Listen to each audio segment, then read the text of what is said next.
Hey, what's up, guys? It's ColbyCheeZe here for OnRPG.com. I'm going to be doing a game first impressions / review of Prius Online, and this one is actually open for everyone to play currently. It's a new free-to-play MMO game, which they just released a bunch of new content for players to get to max level and a lot of other really cool stuff. So I'm just going to jump in here and give you some of the gameplay and kind of what you would expect if you were to download this game and play it for yourself. Prius Online is a massive open world MMO type of game, so if you played stuff like Eden Eternal or World of Warcraft, you'd probably be familiar with this style. Right away when you jump into the game, there's going to be a pretty wide range of classes that you can choose from. In fact, there's 8 right from the very beginning selection screen, and it's a little bit different than the normal classes you might be more accustomed to, at least a little bit. So for example, you have a Berserker class, or you have a Legionnaire. Both of these are warriors, however they do differ in their abilities somewhat. And then you've got your Huntress and you've got a Gunslinger, which are 2 ranged classes, and those again differ. If you want a magic user, you can play an Occultist, or possibly a Minstrel, which is more of your Bard style class. So there's a lot of different options you have, and then once you get higher up in the game at around level 25 or so, these actually specialize even further into what's called a master class. So there's a huge range of customization just from the character screen alone. Combat feels just like you would expect from any typical MMO game. You press your attack button and your character attacks, you wait for the cooldown and you press the button again. Just a standard MMO setup, so nothing really original there. They do mix it up somewhat by allowing you to sometimes chain a combo together, so there's a global cooldown when you cast your fireball ability. There's a global cooldown before you can cast another spell. However, sometimes it will unlock that certain spell immediately after you finish casting. You can push that spell button and it'll immediately cast that, so that allows a little bit of changing up in your spell rotation.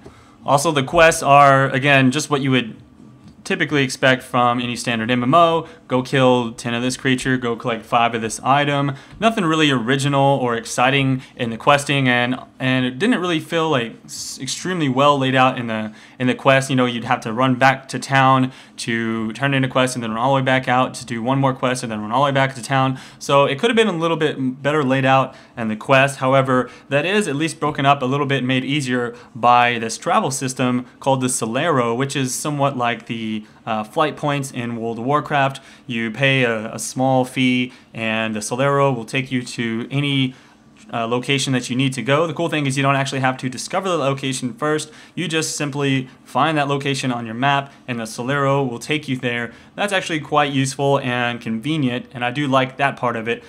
This doesn't have the same kind of setup like some other MMOs where you can click on your quest and it'll walk you to that location, or it'll automatically pick the items up for you. You do actually have to look at your map and read the quest text in order to figure out what you have to do, and you do have to manually go pick up each and every item that falls down. So unfortunately I don't like that part of the game. However, there is a lot of extra customization in the game that makes this one stand out above other MMOs, so let's go into that. The game revolves around what's called the 3-character system, and at level 10, you'll do a quest that unlocks your anima, which is this little girl that will follow you around, and she's a completely independent class or character on her own. She has her own items and abilities, and you can even manually control her on your own if you would like.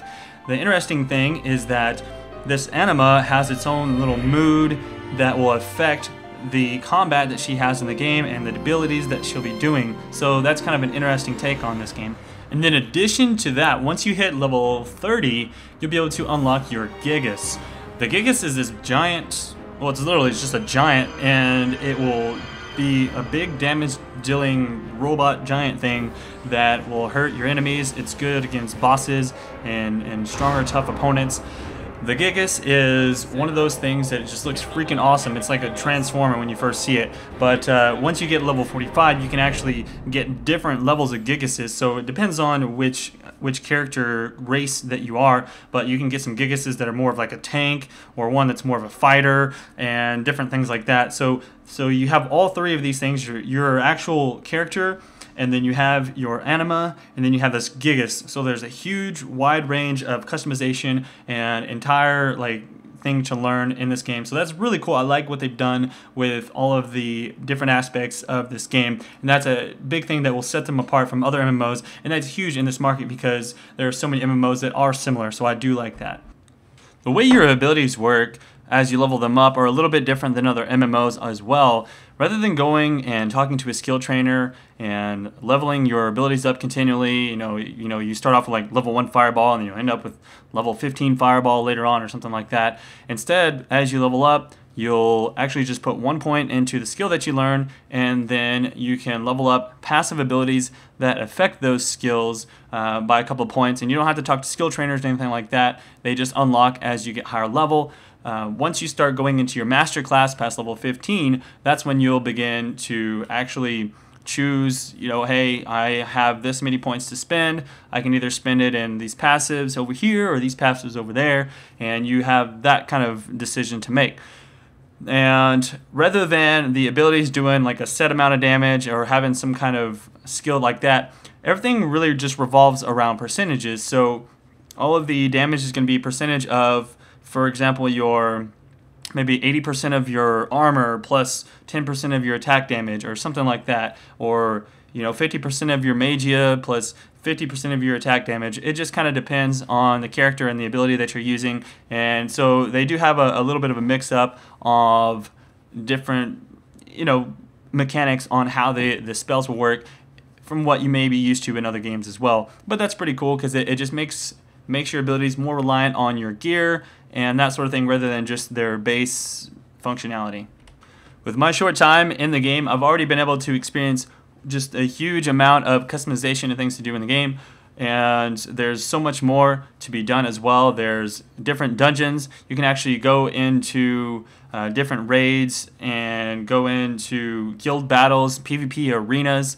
There's even an area that is an entire instance just for you where you can go in and your anima can talk with some stuff, and you can choose between your different gigases, and it's your own little personal area. So there's a whole lot of stuff with this game that I can't even cover in just this short little video. If you want to learn more about the game, be sure to head over to OnRPG.com for our full review. And if you guys enjoyed this video, be sure to hit that like button, thumbs up, and subscribe. We'll see you guys around for the next one. This is ColbyCheeZe. Peace out.